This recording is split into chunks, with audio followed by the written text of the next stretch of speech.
132쪽입니다. 출애굽기 33장 1절에서 6절의 말씀 다 같이 교독하시고 마지막 절은 함께 읽습니다. 여호와께서 모세에게 이르시되 너는 내가 애굽 땅에서 인도하여 낸 백성과 함께 여기를 떠나서 내가 아브라함과 이삭과 야곱에게 맹세하여 내 자손에게 주기로 한 그 땅으로 올라가라. 내가 사자를 너보다 앞서 보내어 가나안 사람과 아모리 사람과 헷 사람과 브리스 사람과 히위 사람과 여부스 사람을 쫓아내고 너희를 젖과 꿀이 흐르는 땅에 이르게 하려니와 나는 너희와 함께 올라가지 아니하리니 너희는 목이 곧은 백성인즉 내가 길에서 너희를 진멸할까 염려함이니라 하시니. 백성이 둔함한 말씀을 듣고 슬퍼하여 한 사람도 자기의 몸을 단장하지 아니하니 여호와께서 모세에게 이르시기를 이스라엘 자손에게 이르라. 너희는 목이 곧은 백성인즉 내가 한순간이라도 너희 가운데 이르면 너희를 진멸하리니 너희는 장신구를 떼어내라. 그리하면 내가 너희에게 어떻게 할 것인지 정하겠노라 하셨음이라. 이스라엘 자손이 호렙산에서부터 그들의 장신구를 떼어내니라. 아멘. 네, 오늘도 하나님을 예배하는 이 아침 함께하는 우리 정릉교회 성도님들을 주님의 이름으로 사랑하고 축복합니다.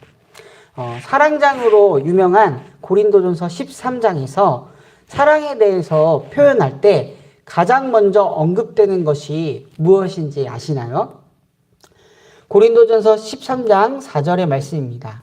사랑은 오래 참고 사랑은 온유하며 시기하지 아니하며 사랑은 자랑하지 아니하며 교만하지 아니하며. 아멘. 바로 오래 참음입니다. 사랑은 오래 참아주는 것을 포함한다고 말해주고 있습니다. 우리 자녀가 만약에 있으신 성도님들은 이 말에 많은 부분 동의하실 것입니다. 자녀를 사랑으로 양육한다는 것은 다름 아닌 오래 참음으로 자녀의 성장과 성숙을 기다려주고 또한 오래 참음으로 시간과 물질 무엇보다 마음을 써서 함께 해 주어야 합니다. 오늘 본문을 통해서 우리는 하나님께서 하나님의 자녀 또한 하나님의 백성 이스라엘을 하나님의 자녀답게 하나님의 백성답게 양육하기 위하여 오래 참음의 사랑을 보여주셨음을 깨달을 수 있습니다. 그 사랑을 어떻게 보여주셨는지 한번 살펴보도록 하겠습니다. 오늘 본문은 하나님께서 모세에게 말씀하심으로 시작됩니다. 내가 애굽 땅에서 인도하여 낸 백성과 함께 여기를 떠나서, 여기서 내가는 1인칭이 아닌 2인칭을 말합니다. 하나님께서는 출애굽 사건을 하나님께서 직접 인도하시기보다 마치 인간 지도자인 모세가 한 것처럼 말함으로써 이스라엘과 하나님과의 관계에 거리를 두고 좀 낯설은 관계로 설정하고 계심을 알 수 있습니다. 분명 본문의 앞인 20장 2절에서는 이렇게 표현합니다. 나는 너를 애굽 땅 종되었던 집에서 인도하여 낸 너의 하나님 여호와이니라. 이 말씀과 좀 대조가 되고 있음을 알 수 있습니다. 왜 그런 것일까요? 모세가 시내산에서 이스라엘을 위한 하나님의 법을 받고 또한 하나님의 말씀을 들을 때 시내산 밑에선 모세가 더디 내려옴을 보고 금송아지를 만들었습니다. 그리고 그 금송아지에게 너희를 애굽 땅에서 인도하여 낸 너희의 신이로다 하며 절을 하였습니다. 하나님께서는 이를 보시고 내가 애굽 땅에서 인도하여 낸 내 백성이 부패하였다. 똑같이 2인칭으로 말씀하십니다. 이때 하나님께서는 나의 백성이 아닌 너의 백성이라고 표현을 하죠. 즉 이스라엘이 먼저 자신을 애굽에서 인도하여 낸 하나님을 외면하고 하나님의 백성이 아님을 금송아지 사건을 통해서 드러내 보인 것입니다. 따라서 본문을 통해서 우리는 아직도 이스라엘 백성의 금송아지 우상숭배 사건으로 인해 하나님과 이스라엘 사이의 언약 관계가 정상적으로 회복되지 못했음을 우리는 알 수 있습니다. 이 장면을 통해서 우리의 신앙을 한번 되돌아보았으면 좋겠습니다. 우리도 때로는 하나님으로부터 응답이 더디다고 우리의 하나님을 외면하고 우리에게 이미 베풀어 주신 은혜를 잊어버리고 다른 것을 찾고 섬기면서 어떻게 보면 하나님의 백성이 아님을 자처하고 있는지 아는지 말입니다. 하나님께서는 우리를 지으시고 또한 누구보다 잘 아시며 지금 현재 우리의 삶까지 인도해 주신 분이십니다. 그 하나님을 외면하지 않고 그 은혜에 감사드리길 바랍니다. 때로는 내가 원하는 삶의 부분이 주어지지 않더라도 때론 더디더라도 하나님을 신뢰함으로 하나님의 자녀, 하나님의 백성의 관계를 이어가는 우리 정릉교회 성도님들 되기를 소망해 봅니다.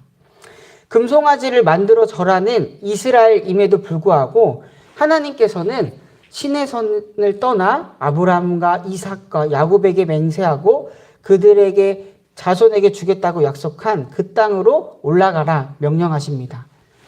즉 현재 이스라엘 백성의 불순종, 실망스러운 모습에도 불구하고 이전의 언약을 지키시려는 하나님의 의지를 느낄 수 있습니다. 이는 그 다음 하나님의 말씀을 통해서 더욱 강하게 느낄 수 있는데요. 바로 사자를 앞서 보내어 가나안 사람과 아모리 사람, 헷 사람과 브리스 사람, 히스 사람과 여부스 사람을 쫓아내겠다라고 하십니다. 그래서 이스라엘이 약속한 땅에 이르도록 하겠다고 말씀하시는 것입니다. 이는 앞으로 가나안 정복이 그 배후에서 역사하시는 하나님의 은혜와 권능에 의해 되어짐을 의미합니다. 이와 같이 하나님은 그분의 약속에 참으로 신실하신 분입니다. 또한 오늘날 우리 삶의 모든 부분에서도요, 하나님의 능력과 은혜로서 이루어지고 있는 부분이 있다는 것을 알아야 합니다. 우리의 뒤에서 역사하시는 하나님이 계심을, 이 사실을 잊지 마는 우리 성도님들 되기를 소망합니다. 하나님께서 이스라엘을 보내시고 또한 약속의 땅 가나안으로 인도하실 것이지만 이스라엘과는 함께 가지 않겠다고 하십니다. 왜 그런 것일까요? 바로 이스라엘이 목이 곧은 백성이기 때문입니다. 목이 곧은 백성이란 목을 뻣뻣하게 치켜들고 있는 백성이라는 표현으로 하나님의 뜻에 전혀 순종하지 않거나 굽힐 줄 모르는 우리 인간의 억척스러운 고집이나 거만을 이야기할 때 종종 성경에서 쓰이곤 합니다. 이러한 이스라엘의 하나님께 대한 태도는요, 하나님과의 관계를 멀어지게 하였습니다. 하나님 또한 그런 이스라엘과 동행하기 어려우셨던 것이죠. 내가 너희를 진멸할까 염려함이니라 말씀하지 않으십니까? 본문에서는 2번이나 이렇게 말씀하십니다. 이스라엘 백성은 이 말을 듣고 어떻게 보면 하나님을 향한 태도를 바꿉니다. 이렇게 본문에 표현되어 있습니다. 듣고 슬퍼하여 한 사람도 몸을 단장하지 아니하였다. 이는 금송아지를 숭배한 죄에 대해서 통회하고 자복하고 있음을 외적으로 나타난 행위입니다. 하나님께서는 이 모습을 보시고 이제 너희는 너희 몸에서 장식품을 떼어버려라. 내가 너희에게 어떻게 할지 이제 결정하겠다라고 말씀하시면서 앞으로 이스라엘을 향한 결정을 열어두십니다. 즉 하나님 편에서 변화가 있을 수 있음을 암시합니다. 이 말에 이스라엘 자손은 호렙산, 즉 시내산을 떠난 뒤로는 하나님의 말씀에 순종하는 모습을 보입니다. 이스라엘을 어떻게 할지 열어두신 하나님의 결정은 어떻게 되었을까요? 오늘 본문의 뒷부분을 읽어보면 아시겠지만 2번째 돌판, 다시 언약을 세우시는 하나님을 만날 수 있습니다. 출애굽기 34장 10절의 말씀입니다. 여호와께서 이르시되 보라 내가 언약을 세우나니 곧 내가 아직 온 땅 아무 국민에게도 행하지 아니한 이적을 너희 전체 백성 앞에 행할 것이라.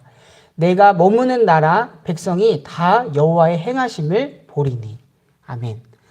또한 하나님께서는요, 결국에 모세를 필두로 이스라엘 백성에게 성막을 짓게 하십니다.